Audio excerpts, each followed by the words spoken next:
Welcome to Well Read, a program about a little bit of this and a little bit of that at your Ames Public Library.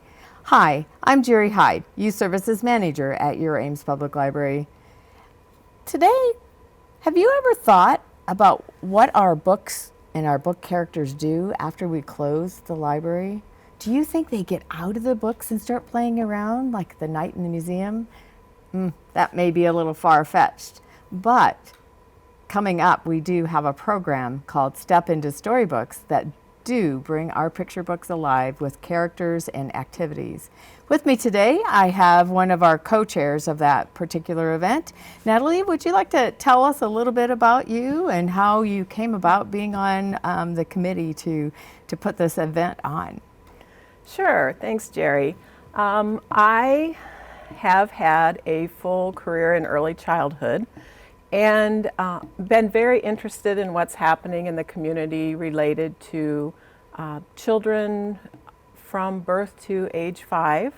And I became aware of Raising Readers in Story County and some of the work they've been doing for the last 10 years. And one of the events that they have been involved in is Step into Storybooks. And a few years ago, I decided to get my feet wet by volunteering for that event.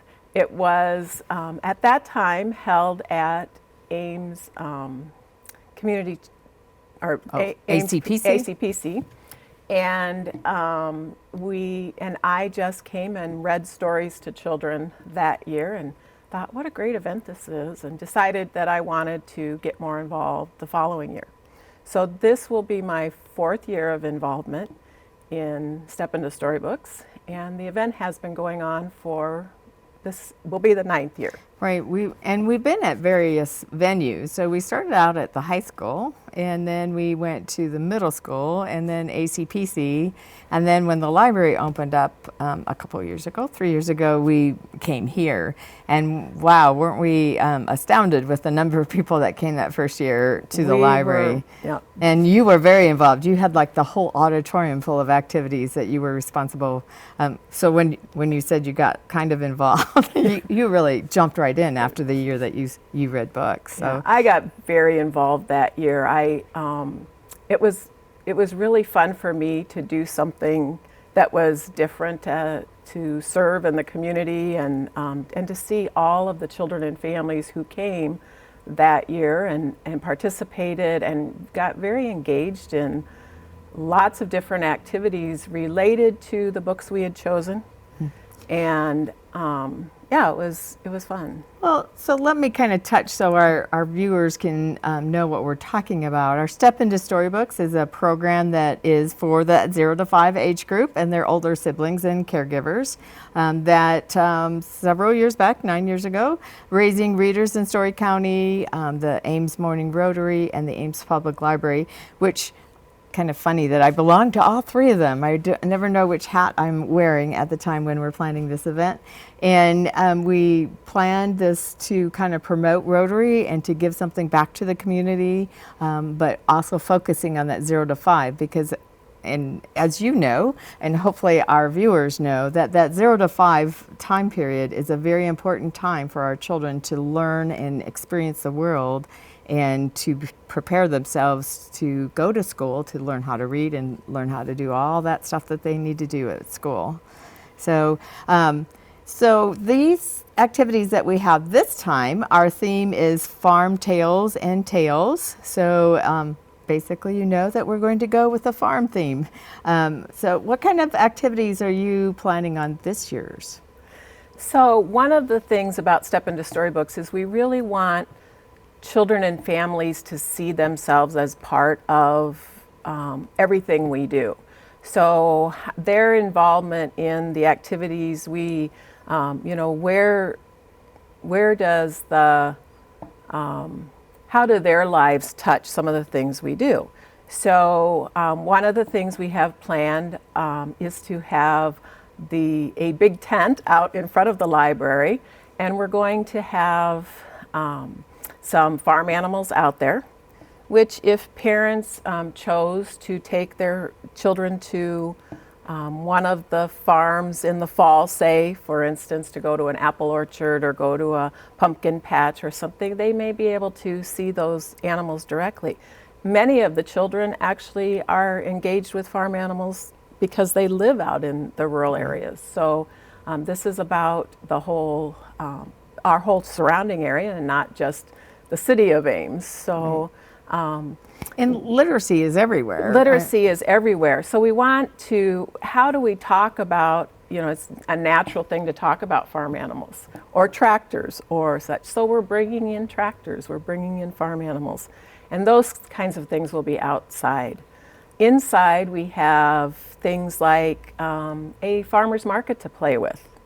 And encourage the conversations that go around farmers market and growing vegetables in the garden and all those kinds of things. So we'll have play places for children to play farmers market, to play gardening. And to actually plant and purchase and serve food or, and experience. The one activity that we're having that I am very intrigued with, and that's the pollinator one with the bees, or the pretend bee. Well, the pretend bees that all of us are going to be and pollinating throughout the library. Can you tell us a little bit about that station? Yeah, so one of the things that as we were brainstorming ideas for stations for Step Into Storybooks is we wanted to go outside the box a little and not just think about farm animals and tractors, but to think about all the things that you would find out in the rural area, out on the farm. And bees are very important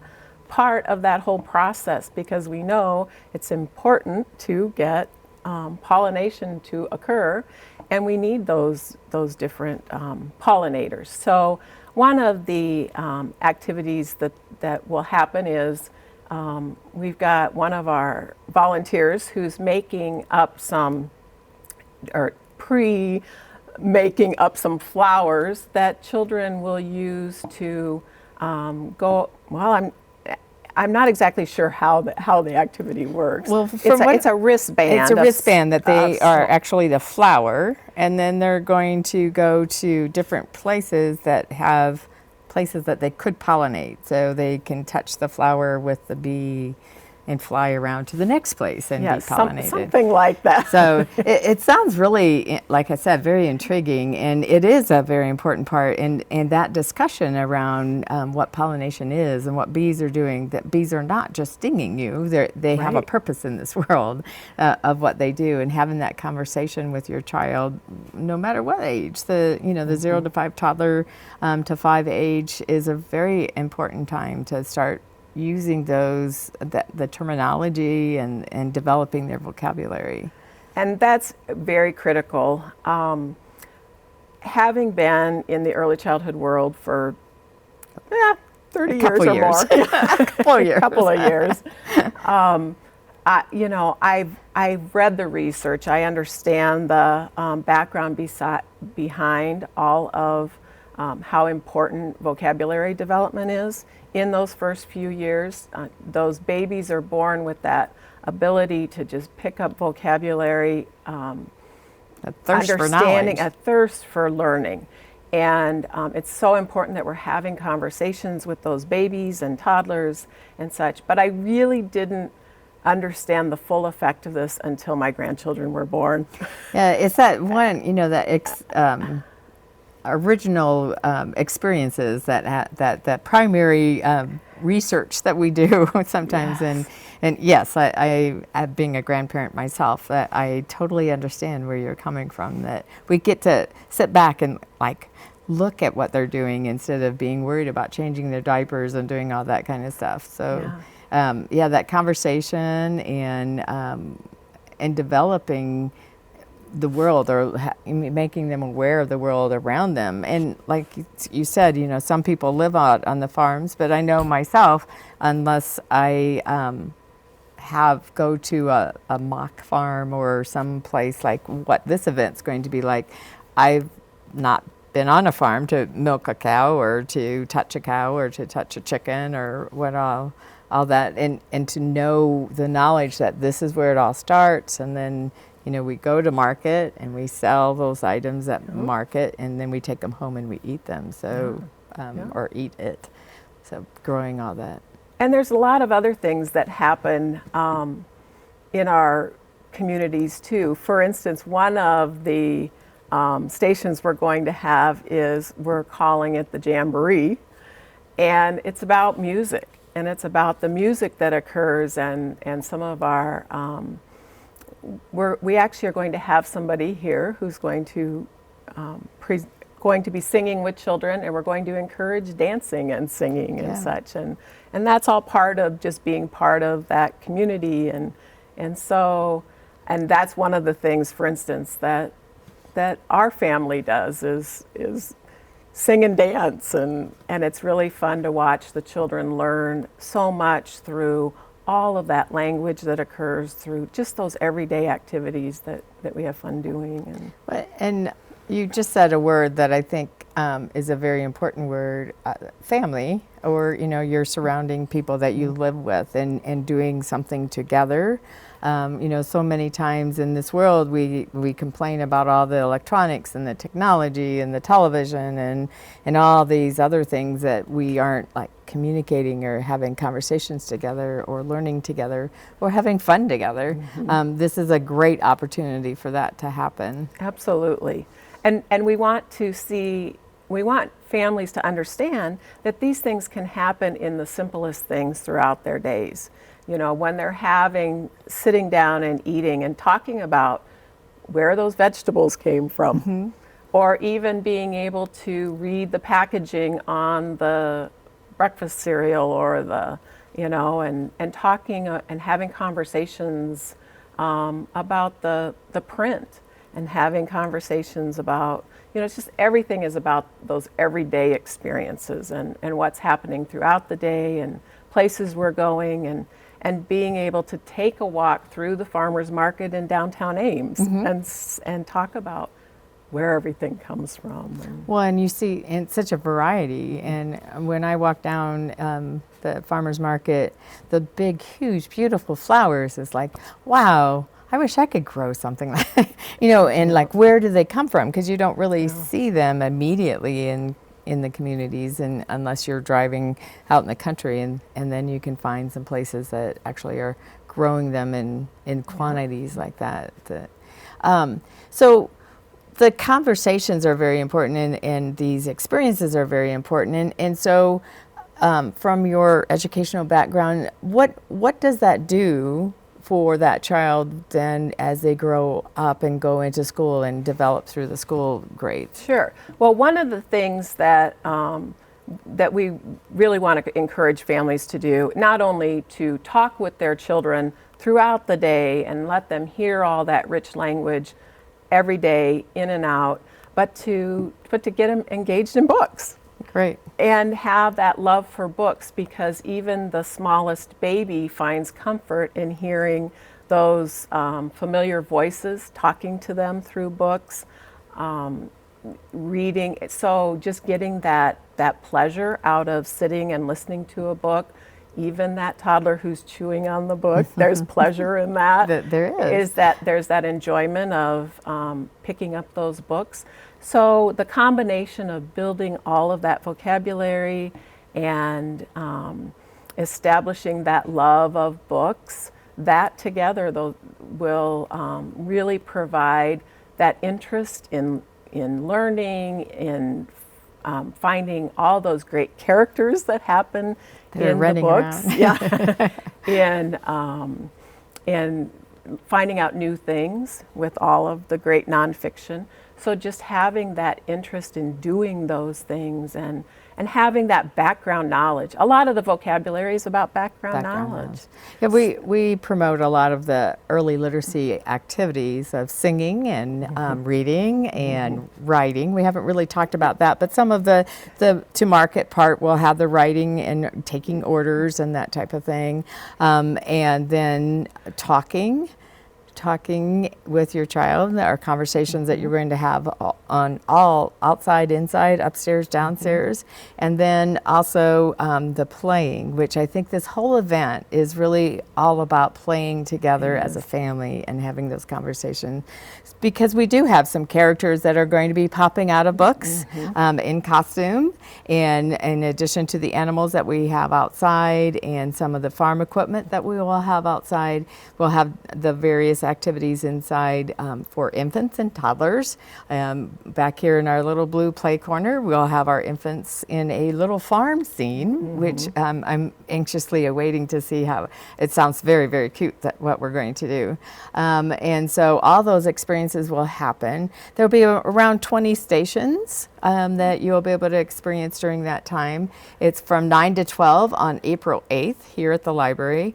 And so you could come at 9 o'clock and experience all of it for 3 hours and still maybe not get all of it completed. That's right. But we do have some story times or book readings and singing, lots and lots of fun.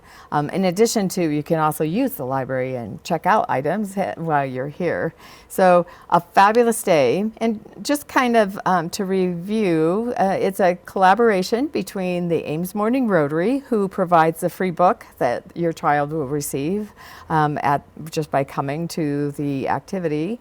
And they also help set up and take down and do all those wonderful character costuming that's around. So they do a lot of the purchasing of the books and also the volunteer work that goes behind. Raising Readers in Story County, we couldn't obviously do it without them, because we have wonderful members like you and all the rest of the Raising Readers volunteers that come and help, again, set up, take down, do all those fabulous things. And then the Ames Public Library, of course, is the venue. We have people there as well and help coordinating the event.